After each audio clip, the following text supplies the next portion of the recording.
이스라엘 백성들이 느헤미야와 더불어서 무너진 예루살렘 성벽을 다시 쌓아 올리는 공사를 마친 이후에 수문이라고 하는 와터게이트라고 하는 앞 광장에 모여들었습니다.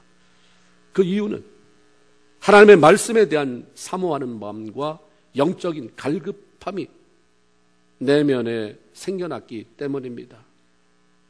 모든 공사를 마무리했을 때에 그들 마음에 그런 생각이 들었어요. 비록 하나님의 도우심으로 외형은 잘 정비되었지만 정작 그 안에 살아갈 하나님의 백성으로서의 나의 영적인 모습은 메마르고 참 허물어져 있구나. 이 사실을 발견하게 되니까 그 사실이 좋은 집을 사고 나서 생기기 시작했어요. 이거 얼마나 다행이에요. 그나마 성벽을 수축하고 나서 생기기 시작했습니다. 전에는 주변 환경이나 되어져 가는 일들을 바라볼 때 소망이 보이지 않아서 살고 싶지도 않았어요. 이 성을 수축해볼까라는 마음도 들지도 않고 어디서부터 손대서 내 인생을, 우리의 삶을 새롭게 갖고 갈지 도무지 감이 잡히지 않았어요. 그러니까 괴로워하고 고통스럽게만 지내느라고 하나님 앞에서 자기 일을 돌보지 못하는 그런 셀프 케어가 되지 않았던 거죠. 그런데 불가능하리라고만 생각해서 엄두를 내지 못했던 성벽 공사가 하나님의 도움으로 몇 년도 아니고 52일 만에 맞춰지는 것을 직접 경험하고는 그 하나님 앞에 두려움이 생겼어요. 하나님이 하시는 것을 보고 두려움이 생기는 것만도 은혜 속으로 지금 들어가고 있는 거예요. 그걸 경험하고 나서는 하나님에 대한 두려움, 그 두려움에서 끝나는 게 아니라 그 하나님에 대한 갈망이 생기기 시작했어요. 우리가 늘 들어왔거든요. 몇 대를 거쳐서 수도 없이 하나님 여호와 하나님 들어왔는데 저 하나님 누구지? 저 하나님은 뭐지? 그 하나님에 대한 또 알고 싶은 갈망이 생긴 거예요. 이방인이 그런 갈망이 아니라 이미 예수를 믿는다고 하는 사람, 하나님을 섬긴다고 하는 사람, 예수를 믿는다는 사람 안에도 똑같다는 거죠. 수도 없이 예수의 이름으로 하나님 부르지만 저 하나님이 누구지?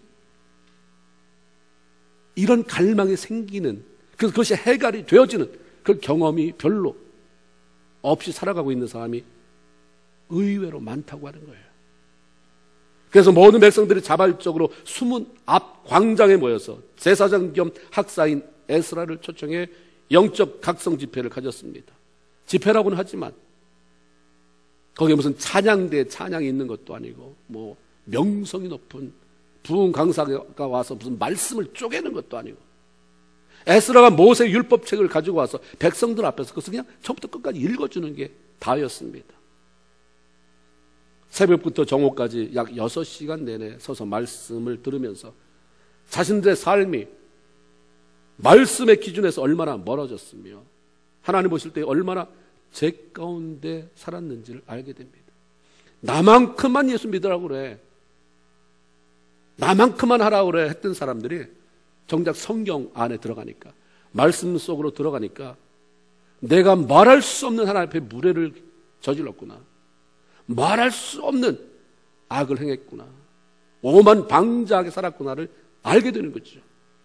그래서 느헤미야 8장 9절에 보면 말씀을 들으면서, 낭독되어지는 그 말씀을 들으면서 백성들이 율법의 말씀을 듣고 다 우는지라라고 기록하고 있습니다. 죄가 생각나요. 그래서 탄식하고 슬퍼하며 눈물을 흘렸던 것입니다. 대단한 설교를 듣는 것도 아니고 단순히 읽어주는 말씀을 듣기만 하는데도 그들의 삶에 놀라운 부흥의 물꼬가 터지기 시작을 했던 것입니다. 물론 하나님이 부흥을 허락하셨기 때문에 가능한 일이었지만 이스라엘 백성들이 부흥을 간절히 사모하면서 하나님 앞으로 나왔기 때문입니다. 그동안 잊어버리고 무시했던 하나님의 명령들 생각을 했고, 특별히 거기서 지적해 줬던 초막절 절기에 대한 중요성을 다시 깨닫고 말씀에 순종해서 그 절기를 지킨 다음에 이틀이 지나고 모든 절기가 끝나서 이제는 좀 휴자가 돼야 되는데 그때부터 다시 부흥이 시작됐어요. 다시 모여든 겁니다. 절기 때문에 절기를 지키느라고 우리가 했지만 그거 가지고 양이 안 찬다는 거예요. 그거 말고 하나님이 정한 절기 말고 우리가 또 스스로 모여서 절기가 아니면 어떠냐, 평일이면 어떠냐, 우리가 다시 모이자. 모이기 시작합니다. 처음 수문 앞 광장에서 하나님의 말씀을 들으며 은혜를 받고 개인적으로 영적 부흥을 경험한 사람들이 하나님을 더 갈망하게 되었던 거죠. 맛있는 것을 먹어본 사람들이 더 맛있는 것을 찾게 되는 것처럼 세상에서 돈 주고 살 수 없는 하나님의 은혜를 맛본 사람만이 그 맛을 더 사모하며 그 은혜를 더 사모하며 갈망하게 되어 있는 것입니다. 그 은혜를 받자고 하는 것이 은혜를 받아봐라.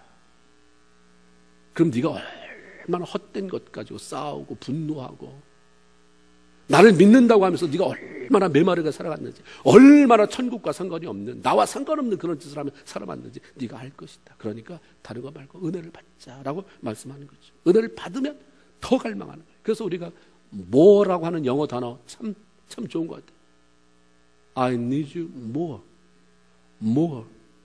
끊임없이 목마른 거죠. 주님 앞에 채워줘서 또다시 더 다른 레벨로 들어가기 위한 갈망이 있어지고요. 누가복음 19장 26절에 무릇 있는 자는 받겠고 없는 자는 그 있는 것도 빼앗기리라 라고 하는 예수님의 말씀처럼 하나님의 은혜를 받아본 사람, 그 맛을 알고 끊임없이 그 안에 머물기를 원하는 사람들이 더 풍성한 은혜 속에서 풍성한 삶을 살아갈 수 있게 되는 것입니다. 그리고 그 은혜를 영원한 삶을 살아가신 하나님을 위해서 목숨까지도 드리면서 그 하나님을 섬기고 싶은 마음을 갖게 만드는 거죠. 계시록 6장 10절에 보면 많은 영혼들이 하나님을 향해서 언제 대주제요, 나의 위대하신 하나님이요, 언제 땅에 있는 사람들을 심판해서 우리가 흘린 핏값을 갚아주시겠습니까? 라는 요청의 소리가 들립니다.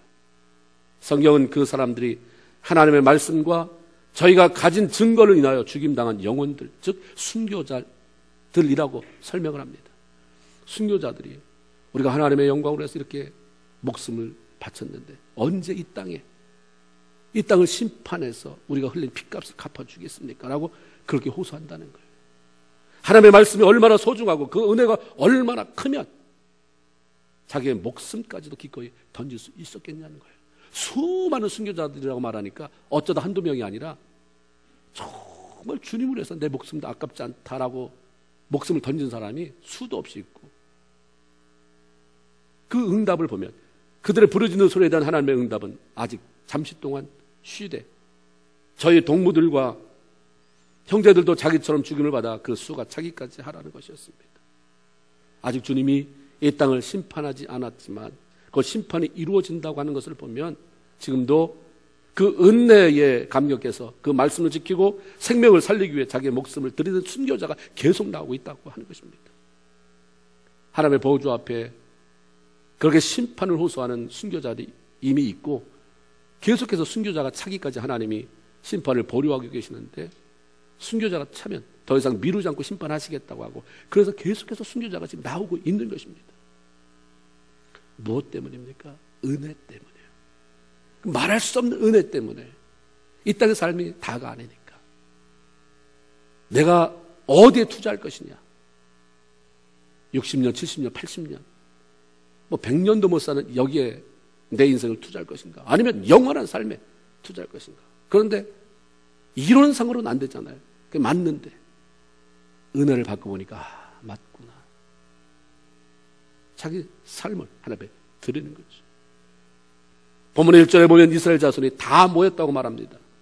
몇몇의 대표성을 띈 사람만이 아니라 모든 사람이 주의 은혜를 갈망하며 영적인 부흥을 사모하며 모여들었는데, 이것 한 가지 사실만으로도 하나님께서 이스라엘 백성들을 위해 놀라운 일을 행하시게 될 것이라고 하는 기대를 갖게 만듭니다.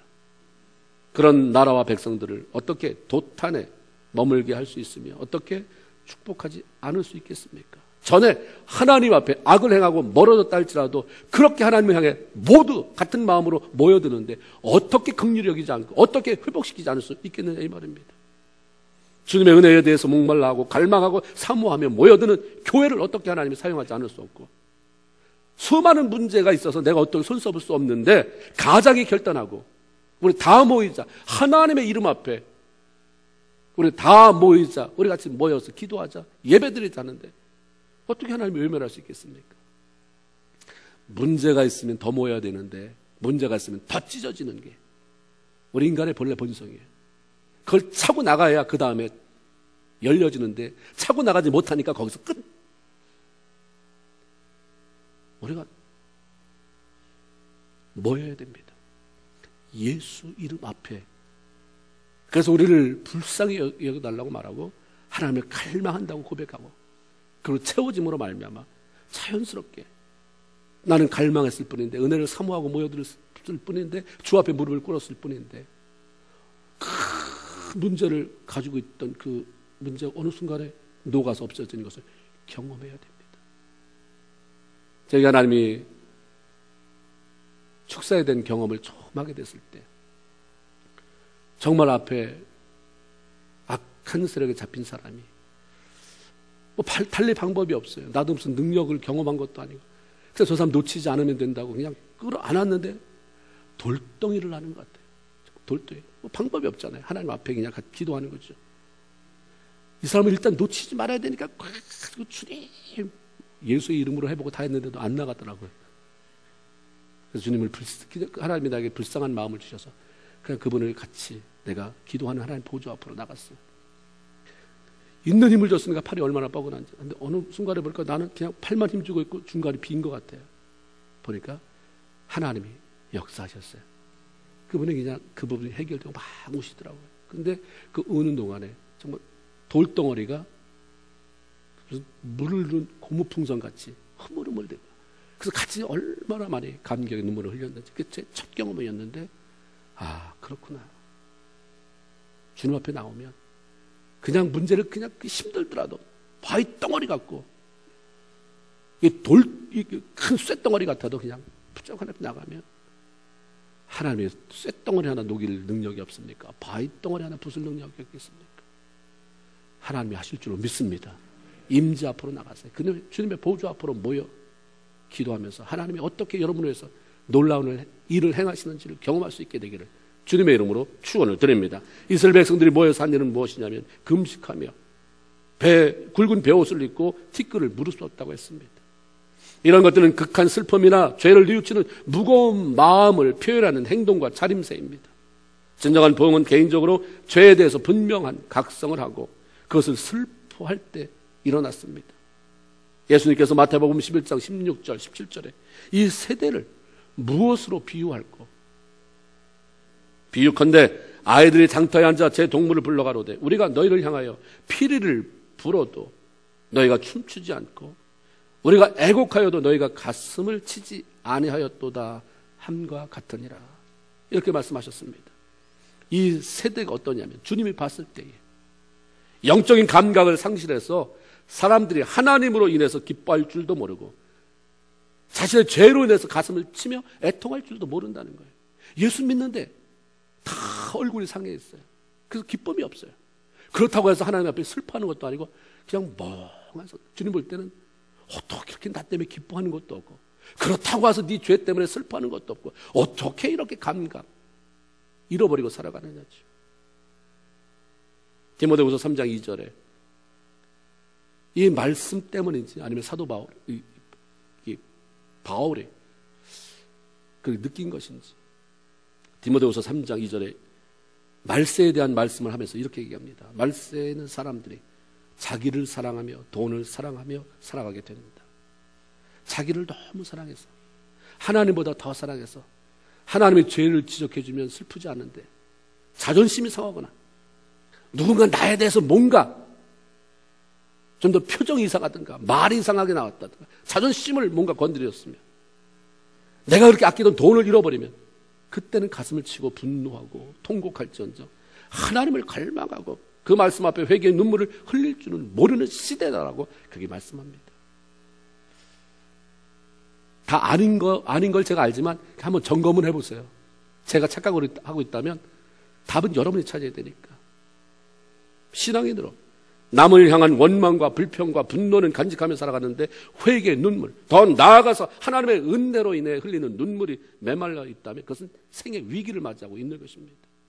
그때가 진정 회개할 때이고 통곡할 때이고 주 앞에 다시 서야 될 때인 것입니다.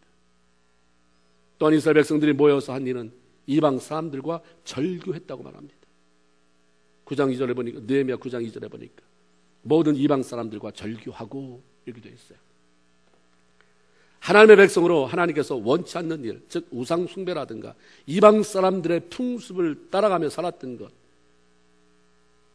우상의 오염 때문에 안 된다라고 말한 이방 여인들과의 혼인 등 세상을 사랑하고 흉내내며 살았던 모든 일에 대한 자발적인 결단, 주님 이거 다 끊어내겠습니다. 다시 안 하겠습니다. 이런 결단이 그 자리에 있었다고 하는 것입니다. 이스라엘 백성들이 하나님에 대해서는 무관심해진 반면에 하나님을 모르고 무시하는 이방인들과 상거래가 활발해지면서 교제가 깊어졌습니다. 맨날 우리 이스라엘 백성들과 사귀어보니까 지루하고 따분하고 맨날 하나님 얘기만 하고 지겨워. 이방 사람들하고 교제하니까 신기한 물건도 살 것도 많고 내가 그것 가지고 있는 것 올게닉 음식이라고 잘 사주기도 하고 내 거 사겠다고 바이어들이 달려들면서 접대도 잘해주고 그러면서 문제가 시작돼요. 그들의 종교, 문화, 타락한 도덕성에 물들어 버렸고 그것은 결국 하나님을 등지게 만들었고 더 나아가서는 개인과 국가적인 고통을 맛보게 했습니다. 하나님은 이스라엘 백성들에게 악한 영향력을 미친 이방인들을 야단치지 않으셨어요. 내 이놈들 왜 우리 사랑하는 아들 이스라엘 백성들을 이렇게 망가뜨려놨느냐 하지 않았어요. 오히려 자신의 선택해서 자녀 삼은 이스라엘 백성들을 책망하십니다. 그것은 심판이고 저주가 아니라 사랑하는 자녀를 잃어버리고 싶지 않은 아버지의 마음이고 자녀를 축복받아 누릴 수 있는 그런 사람으로 만들기 위한 아버지의 그런 간절한 마음의 표현인 거죠. 우리가 신앙인으로 믿음을 나누고 하나님을 사랑하는 마음을 나눌 수 있는 사람이 없고 단지 주변에 하나님을 모르는 사람들에게 둘러싸여서 그들의 말이나 행동에 영향을 받고 살아간다면 어쩔 수 없어요. 세상에 대한 관심은 점점 커지게 되고 하나님에 대한 관심은 점점 식어지고 무뎌질 수밖에 없습니다. 많은 사람이 그렇게 얘기해요. 예수 믿는 사람 째째하고 뭐하고. 그래도 세상 사람들이 호탕하고 대단한 것 같아도 그래도 예수 믿는 엉터리같이 믿더라도 예수 믿는 사람이 난 건 고민하기 때문입니다. 이렇게 살면 안 된다는 것을 고민해요. 세상 사람들은 고민 안 합니다. 뭘 고민해요? 내가 뭔가 손해를 봤으면 내가 피해봤으면 어떻게 해서든지 저를 꼭 뺏어야 된다라는 생각이지만 그래도 엉터리같이 믿어도 예수 믿는 사람은 내가 하나님 뜻대로 살아야 된다. 이렇게 살면 안 된다라는 그런 일말의 양심의 가책이 있고요. 그 살아보려고 애쓰는 마음이 있어요. 그리고 아직 내가 성숙하지 못해서 그렇지 구원받은 사람은 영원히 천국에서 함께 살 영원한 동반자예요. 세상 사람들은 여기서 잠깐 보다가 영원히 못 보게 될 지옥에 들어갈 수밖에 없지만 믿음의 사람들은 영원히 함께 살 사람이고요. 그런 사람들과 서로 영향을 주고받아야 돼요. 함께 아직도 우리가 예수 믿는 사람들끼리 만나서 신앙을 나누고 하나님의 사랑 나누고 하나님의 행하신 일을 얼마나 놀라운지 나누는 게 그게 어색하십니까? 그런 사람 없어요? 너희들하고는 상대 안 한다. 그래서 찾은 사람이 결국 세상 사람들, 잘 나가는 사람, 너무 부러워서 나도 저렇게 살고 싶어서 졸졸졸 따라다니는 그 대상밖에 없습니까? 그러면 우리는 바로 이 말씀이 우리를 향한 거예요. 이스라엘 백성이 아마 여기 있다면 우리 그렇게 살았는데 우리 그때 그렇게 살았어. 이것 때문에 우리가 올무에 걸려서 얼마나 힘들었는지 아니. 그래서 우리 오죽했으면 절교했다고 말했겠느냐. 모든 이방 사람과 절교했다라고 말해요. 성경에서는 이미 이게 다 정리된 걸 우리는 지금 시작해요. 무지하니까 이거 몰라. 이런 말이 여기 나오는지도 몰랐기 때문에 그렇게 살아가는 거예요. 이 사람들은 절교하고 살았는데 우리는 어떻게 해서든지 그냥 손잡아 보려고 애를 쓰는. 예수 안 믿어도 누가 잘 산다면, 누가 대단한 성공을 했다면 거기에 한번 붙어보려고 하는. 그래서 예수 믿는다는 사실도 감추고 일단은 그 사람의 환심을 살려고 하다가 아주 정말 날카로운 덫에 걸리는 그런 일이 비일비재한 것입니다. 요한일서 2장 15절에 이 세상이나 세상에 있는 것들을 사랑하지 말아라. 누구든지 세상을 사랑하면 아버지의 사랑이 그 속에 있지 아니하니 이는 세상에 있는 모든 것이 육신의 정욕과 안목의 정욕과 이생의 자랑이니 이는 다 아버지께로 쫓아온 것이 아니라 세상으로 쫓아왔다라고 말씀합니다. 진정한 회개는 하나님이 원치 않는 세상 것들로부터 돌아서서 삶의 방향을 바꾸는 것을 의미합니다. 진정한 영적인 부흥을 맛보게 되면 누가 뭐라고 하지 않아도 자신의 삶 속에 존재하는, 하나님 그 기뻐하지 아니하시는 그 세상으로부터 받은 잘못된 영향력이나 습관들, 악한 취미들을 단절시키고 그것들과 절교하고 싶은 마음이 간절해지게 되는 거죠. 역대 7장 14절에 보면 내 이름으로 일컫는 내 백성이, 최소한 내가 나의 백성이다, 나를 아버지라고 부른다, 나의 자녀가 됐다고 하는 사람이라면 그 백성이 그 악한 길에서 떠나 그 악한 것들과 절교하고 스스로 겸비하고 기도하여 내 얼굴을 구하면 내가 하늘에서 듣고 그 죄를 사하고 그 땅을 고칠 것이다 라고 말씀합니다. 회개는 악한 길에서 떠나는 것입니다. 회개는 하나님이 베푸시는 용서를 통한 영적인 자유를 맛보게 할 뿐만 아니라 땅이 고쳐지는 은총이 임하는 것입니다. 이 땅이라고 하는 것은 우리가 발을 딛고 살아가는 그 모든 영역을 포함하고 있습니다. 사업이나 가정이나 건강이나 관계들, 이 모든 영역을 하나님이 고쳐주신다고 말씀하잖아요. 단절이 안 되면, 해결이 안 되면 땅이 병든다는 거예요.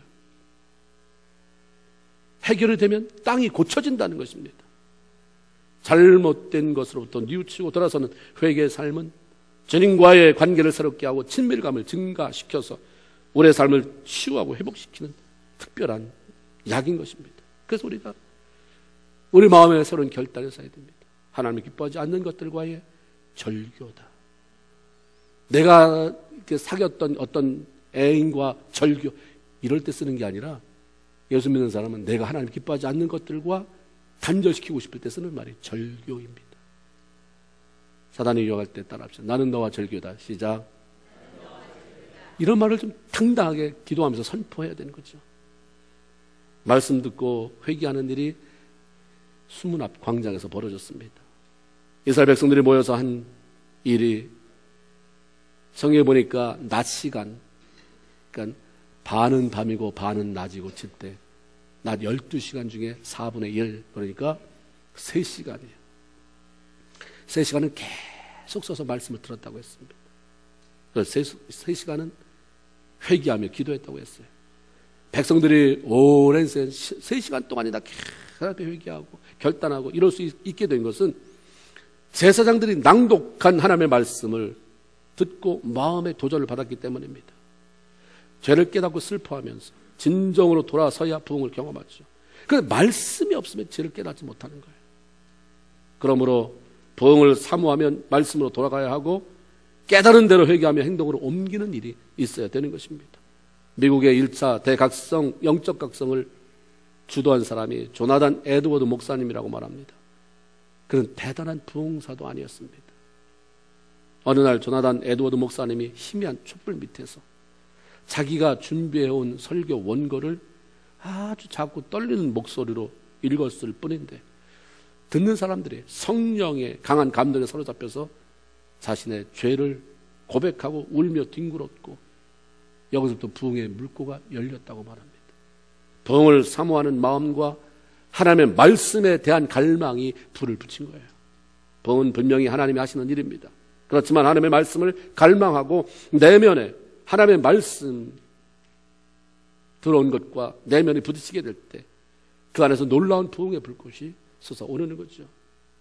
이스라엘 백성들이 금식하며 죄를 슬퍼하면서 자신들이 잘못 맺은 모든 관계나 영향력에 대해서 절교를 선포하며 말씀을 듣고 죄를 자복하며 찬양하는 일에 집중할 때 하나님은 레위 지파의 사람을 통해서 이스라엘 백성들의 자기 조상들의 지난 역사를 회고하게 만듭니다. 그렇게 부르짖고 기도하고 결단하는 것 중요하지만 네 조상들이 어떻게 살아왔는지, 네 조상들도 없었던 것은 아니다.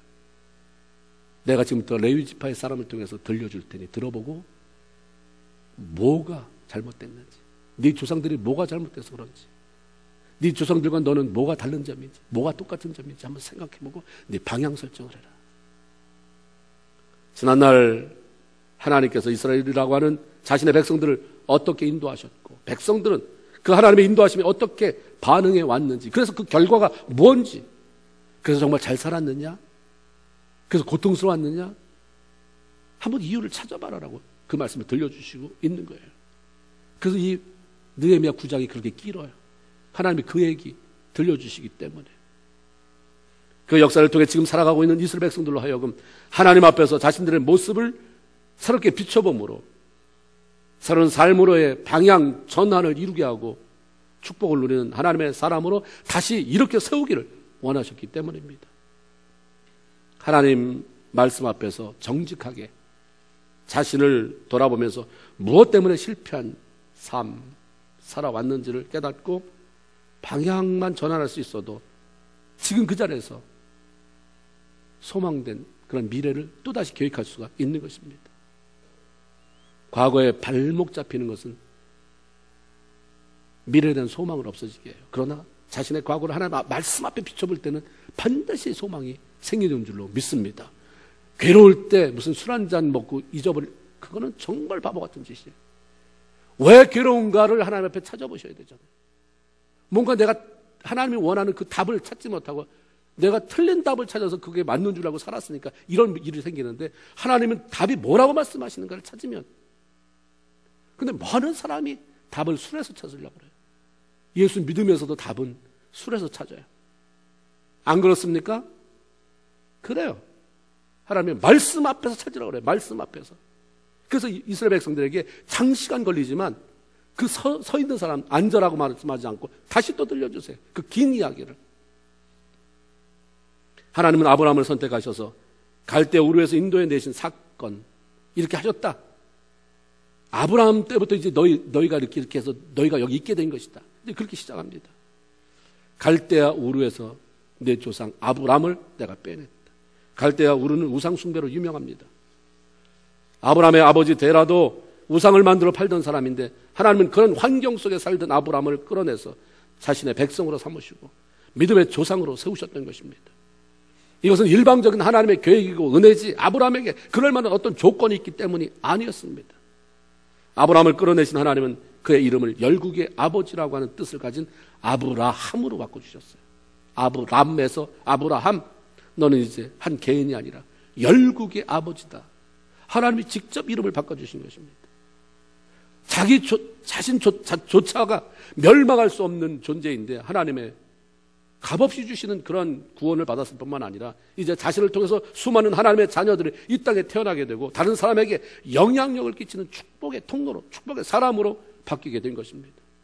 이것은 아브라함 한 사람만이 아니라 이스라엘 백성 모두를 향한 이야기이고 오늘날 구원받아 하나님의 백성으로 살아가는 모든 성도들에게 해당되는 이야기라고 하는 것입니다. 믿음의 가정에서 태어나 몇 대를 대물림 많은 집안에 태어나 자연스럽게 하나님을 알게 되었든 아니면 하나님과 전혀 관계없는 집안에서 태어나 하나님의 은혜로 놀랍게 나만 구원받아 자녀가 되었든 이것은 기적이고 놀라운 축복이라고 하는 것입니다.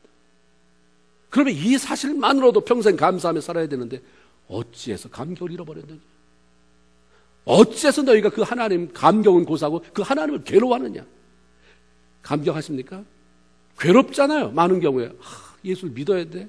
너무 일찍 믿은 거 아니야? 이렇게 가야 되나? 내가 하필은 왜 이 직분을 받아가지고 그때 참 목사님 말씀하시는 그 슬픈 눈을 바라보지 말았어야 되는데 우리가 그러면서 끌려가잖아요. 제가 우리 40일 기도하면서 한번 설교할 때 그런 말씀, 제 안에 그런 감동이 있었어요.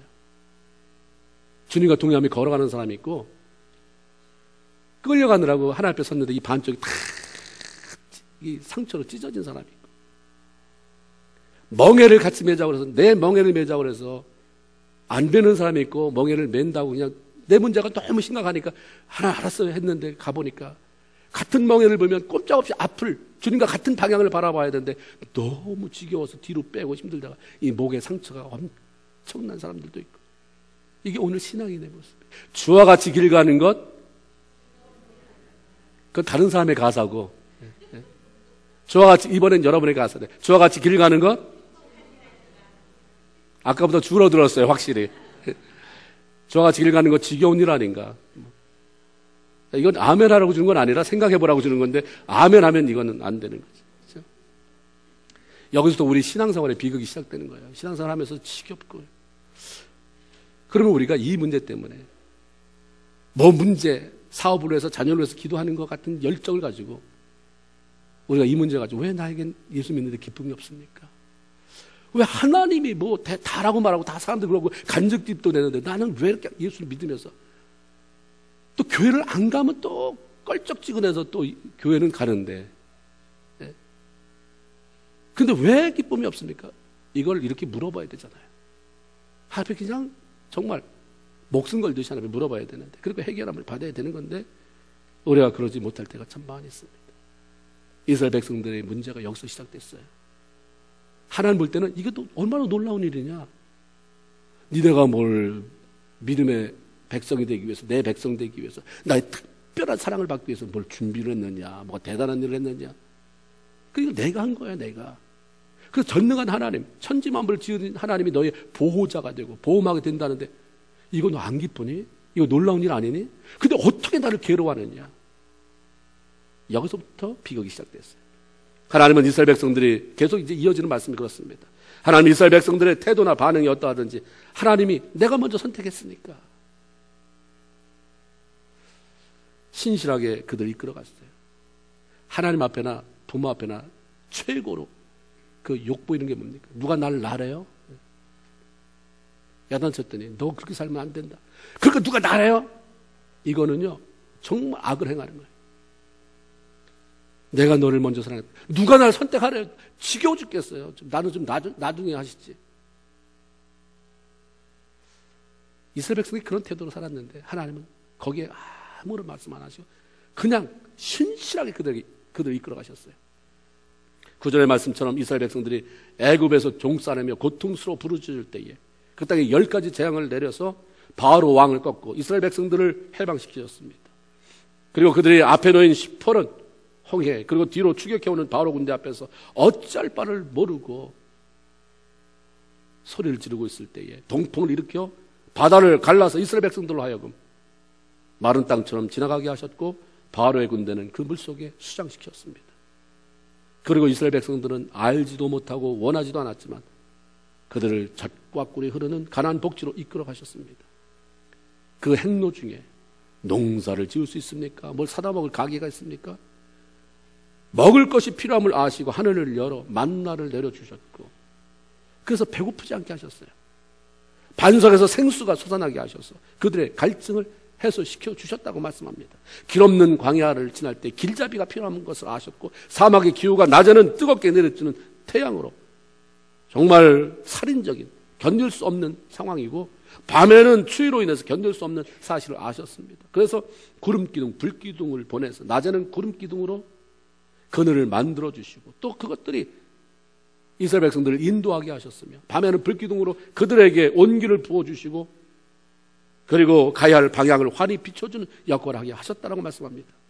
하나님이 알아서 해주시지 않았으면 불기둥이 있는지 구름기둥이 있는지 어떻게 알았겠어요? 이런 걸 요청할 줄도 몰랐을 거예요. 그냥 그러다가 전멸했을 것인데 하나님이 알아서 주잖아요. 하나님이 알아서 너네는 참 불기둥이 필요하다. 지금 네 상황에는 구름기둥이 필요하다. 이렇게 분에 넘치는 하나님의 은혜를 누리면서도 이스라엘 백성은 감사할 줄 몰랐다는 거예요. 16절의 말씀처럼 교만했다. 목이 곧았다. 그리고 얼마나 불순종했는지 아느냐. 오히려 자기 마음에 들지 않는다고 한참 지나서는 돌아가자는 거예요. 이렇게 사느니 종살이 하더라도 애굽으로 가자. 거기 가니까 뭐 옛날에 우리 좀 몸은 곧했지만 먹을 게 쌓였지 않느냐. 고깃가마 옆에서 일했고 우리가 주인이 고기 끓이라고 하면 가끔 가다 떼어먹기라도 했지 않았느냐. 거기 오이도 있고 부추도 있고 뭐도 있고 돌아가자. 그래서 너희가 스스로 한 두목을 세우고 종되었던 땅 애굽으로 돌아가자 했다. 그러나 하나님은 은혜로 사랑으로 그들을 참아주셨습니다. 말씀을 듣는 이스라엘 백성들에게 이거는 너희 조상의 얘기가 아니라 너 얘기다. 바로 너의 모습이라고 말씀하고 바로 지금 듣는 우리들 향해서는 하나님이 이건 너의 얘기다라고 말씀합니다. 스스로 할 줄도 모르면서 해줘도 고맙다고 말하지 못하고 천국이 얼마나 놀라운 것인데 그 천국 백성으로 인도에 간다고 하는데도 그게 마치 곱비에 매여서 가는 것처럼 지겨워하고 그래서 마음에 들지 않으면 꼭 이렇게 믿어야 됩니까? 몰라요. 이제 나도 몰라요. 내 마음대로 살 거예요. 여러분 혹 그런 말 하지 않았나요? 몰라요. 이제 난 할 만큼 했어요. 내 마음대로 살 겁니다. 이걸 아무 꺼리낌도 없이 해서 하나님의 마음에 고통을 가져다 주는 사람이 많다는 거죠. 십자가에 다시 못을 박는다. 뭘로 박습니까? 못 박은 적 있어요? 이 말이에요. 하나님과 거역하는, 고맙습니다라고 하는 말을 해도 시원찮은데, 몰라요. 나도 이제는 지겹습니다. 내 마음대로 살겠습니다가 얼마나 많은 현대 교인들의 입속에서 쏟아져 나오는가 하는 거예요. 하나님은 그렇게도 백성들의 완고함이나 목이 고둠에도 변함없이 공급하시고 인도해 주셨는데, 이스라엘 백성들은 더 악해져서 마침내 금송아지까지 만들었다고 그래요. 그리고 그것을 섬기면서 이게 바로 우리를 인도해 놓으신 하나님이야. 기적을 보며 살아도 하나님을 개인적으로 만나지 못하면 기적 속에서 악을 행하는 일이 벌어집니다. 막 은혜가 넘쳐도요, 그걸 보면서 원망하는 사람이 있다니까요. 참 신기하게 하나님의 역사를 그렇게 보는데도 그렇게 금송아지를 만드는 그런 일이 생겨요. 9장 19절 21절에 구체적으로 이렇게 말씀합니다. 주께서는 연하여 그럼에도 불구하고 계속적으로 이 말이에요. 긍휼을 베푸사 저희를 광야에 버리지 아니하시고 낮에는 구름 기둥으로 길을 인도하시며 밤에는 불 기둥으로 그 행할 길을 비추사 떠나게 아니하셨으며 주의 선한 신을 주사 저희를 가르치시며 주의 만나로 저희 입에 끊어지지 않게 하시고 저희의 목마름을 인하여 물을 주시사 40년 동안을 들에서 기르시니 결핍함이 없게 하심으로 그 옷이 헤어지지 아니하였고 그리 발이 부르지 아니하였다. 그렇게 악을 행했으면 여러분이 하나님이라면 어떻게 했겠어요? 이 괘씸한 놈들 이제 끝이다. 불기둥 걷어간다. 구름기둥 다 걷어간다. 맞나? 웃기는 소리 하고 있네. 끝이야 끝. 굶어 죽든지 말든지 알아서 해라. 물? 야, 웃기는 소리 하지 말아라. 근데 하나님은요, 연하여. 그럼에도 불구하고 필요한 걸 다 공급하셨어요. 우리의 죄 때문에 걷어왔다면 남는 게 뭐 있겠어요?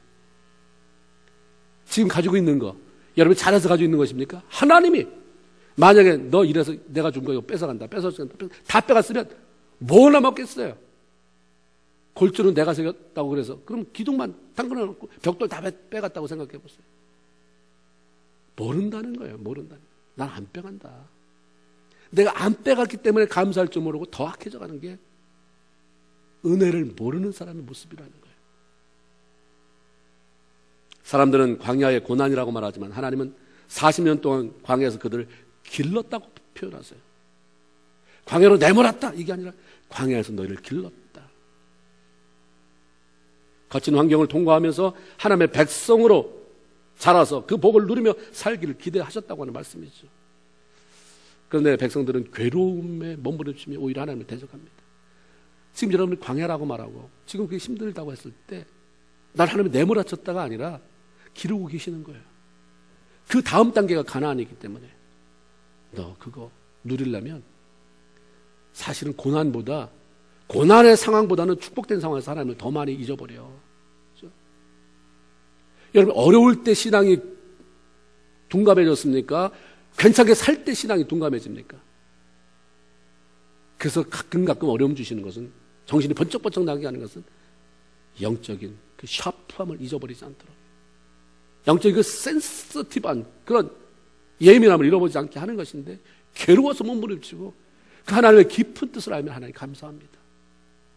이것도 넘어가게 하옵소서인데 원망 가나안에 들어가서는 기름진 땅을 얻게 하셨다고 그랬어요. 거기 다 토착민을 쫓아내니까 자기가 짓지도 않은 그 집이 자기한테 돌아왔어요. 근데 그냥 텅거만 빈 집이 아니라 아름다운 물건으로 채워진 집들을 소유하게 하셨고 파지도 않은 우물도 갖게 하셨고 심지 않은 포도원과 감람원을 소유하게 하시고 각종 과목을 차지해서 풍성한 삶을 누리게 해줬다라고 말씀합니다. 그런데 26절을 보면 이스라엘 백성들은 그럼에도 불구하고 여전히 나 하나님의 말씀을 등 뒤에 두고 말씀이 어디에 있어야 됩니까? 눈 앞에 있어야 돼요. 그래서 많은 사람이 말씀이 어디가 있어요? 등 뒤에가 있는 거예요. 하나님이 등 뒤에가 있어요. 내가 분노해서 그거 원수 갚을 사람 대상이 앞에 있어요. 내가 꼭 갖고 싶은 것들이 눈앞에 아른아른 삼삼. 그러면서 하나님은 다 등 뒤로 가 있어요. 그래서 하나님께서 선지자들을 보내서 권면했다는 거예요. 너 그러면 안 된다. 너 가지고 있는 그 물건 보지 말고 그 물건을 주신 하나님의 손길을 바라봐라. 빨리 하나님 앞에 돌아오면 그게 다가 아니다. 너 지금 잘못하고 있다. 선지자 보내면 선지자들을 죽였고 이렇게 말씀했어요.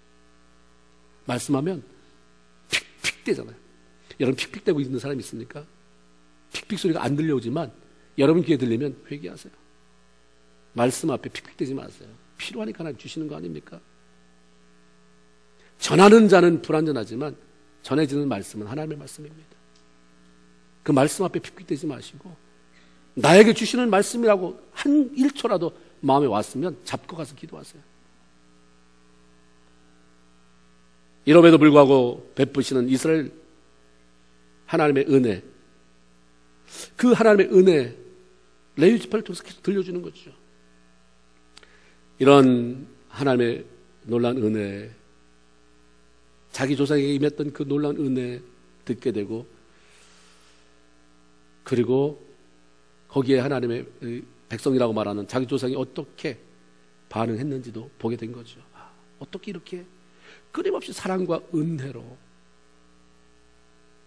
찾아오시면서 함께 하시는데 어떻게 그렇게 감사가 아닌 순종과 불신앙으로, 불순종과 불신앙으로, 배반으로 어떻게 이렇게 반응할 수 있을까?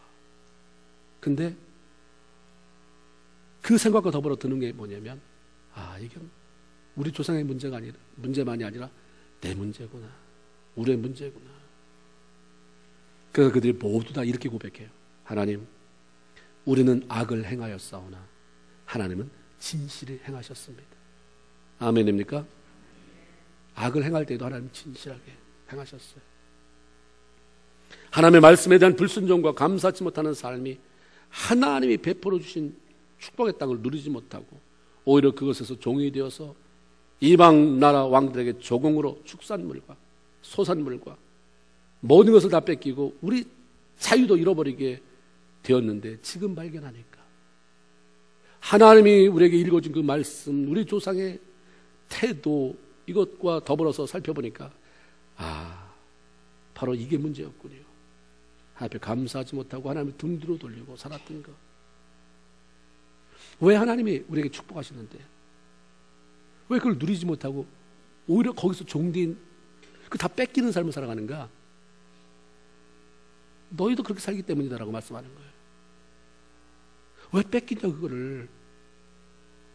그것 잡으려고, 그것보다 더 큰 걸 잡으려고 하다가 하나님을 등 뒤로 돌려버리니까, 배반하니까, 감사치 못하니까 자유롭게 누리며 살려고 하는 것에서 그냥 종이 돼버리고 묶여버리고 결국은 이렇게 만신창이가 됐다라고 말씀하죠. 그래서 그들은 하나님 앞에 돌아서기로 결단한 것입니다. 하나님만 섬기며 살겠습니다라고 언약을 세우고 도장을 다 찍었어요. 대단하잖아요. 오늘 여기 여러분이 막 하나님 뜻대로만 살겠습니다 하고 인감 도장을 찍고, 그 무슨 일 있을 때마다 그 도장 찍은 거 갖다 놓고, 너 이렇게 인감 도장 찍었는데 너 주일 성수 이렇게 하면 되느냐? 너 하나님 앞에 이렇게 하면 되느냐? 이렇게 다고 친다고 생각해 보세요. 이스라엘 백성은 그렇게 하라고 다 도장 찍었어요. 얼마나 큰 결단입니까? 그러니까 부흥이라고 말하는 거예요. 이런 일이 교회를 강타해야 되고요. 그렇지 않으면 소망이 없어요. 교회가 변합니까? 안 변해요. 사람들이 하나님이 역사하지 않으면 사람이 안 변해요. 우리 스스로를 봐도 안 변하거든요. 지식은 굉장히 많은데 그렇죠? 그 지식을 지탱할 만한 손, 발에 힘이 없으니까 늘 주저앉아요. 역사를 통해 자신들을 돌아보게 하신 것은 이스라엘 백성들을 다시 이렇게 세워서 축복의 자녀로 나가게 하시려는 하나님의 놀라운 은혜였습니다. 우리도 결코 이스라엘 백성들이 살아온 삶과 별반 다를 게 없는 사람들입니다. 우리를 구원하셔서 자녀 삼아주시고 일마다 때마다 간섭하여 주셔서 도우시고 인도하시고 보호하시고 공급해 주신 신실하신 하나님 앞에 악을 행하며 살아온 것을 부인할 수 없습니다. 하나님의 말씀을 등지로 하고 우리 마음대로 살았죠. 그렇게 하나님이 많은 은혜를 베푸시고 공급하셨는데도 불구하고 그것을 누리지 못하고 고통과 절망스럽게 살아온 것, 이거 하나님의 마음을 아프게 하는 거예요. 부모가 일생 동안 모은 것, 자식이 좀 잘되게 하려고 사업 기반으로 줬는데 그거 갖다가 열심히 사업해서 일으키는 것도 아니고 노름하느라고 탕진하고 뭐 세상에 다 탕진했다면 그 부모의 마음이 얼마나 아프겠어. 나 너에게 그렇게 했는데 계속해서 할 건데 어떻게 네가 방향 설정을 그렇게 했느냐. 하나님 우리의 삶을 다시 세우기를 원하십니다. 수문 앞 광장에 모인 이스라엘 백성들처럼 다시 하나님 말씀 앞에 결단하고 주님만을 내 삶의 주인으로 섬기고 돈 바라보지 않고 세상에 어떤 그런 부러운 대상 바라보지 않고 주님만 바라보고 나가겠다고 하는 결단하면서 마음에 도장을 찍어 하나님 앞에 제출하기를 원하시는 거죠. 인생은 절대로 자기 고집으로 살아가는 게 아닙니다. 하나님의 말씀 앞에 순종하는 것으로 살아가요. 하나님은 고집 부리는 이스라엘 백성들에게 이사야 1장 5절에 너희가 어찌하여 매를 더욱더 맞으려고 더욱 이렇게 패역해 가느냐. 봐라 너. 고집 부리다가 남는 게 뭐냐. 머리는 병들었고 온몸은 피곤하여 졌으며.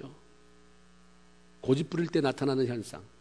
하나님 앞에 고집 부리고 그냥 말씀을 들으며 한 귀로 흘려버리고 그리고 하나님이 권면하는 대로 돌아오지 않는 게 고집 아닙니까? 그랬을 때에 나타나는 증상을 하나님 쭉 말씀하세요. 돌아오라라고 말씀하죠. 말씀 앞에서 우리를 돌아보게 하시고 무엇이 문제인지를 알게 하시고 깨닫게 하시는 하나님 앞에서 결단하고 서서 다시는 수치를 당하는 삶이 아니라 하나님께서 일으켜 세우시는 그런 복된 삶을 살아가는, 그래서 내가 겪어봤는데 살아봤는데 역시 하나님 앞에 섰을 때가 내 인생의 정점을 찍는 전성기를 맞이하는 그런 삶이다라고 고백할 수 있는 저희 여러분 모두가 되기를 주님의 이름으로 축원을 드립니다. 기도하겠습니다.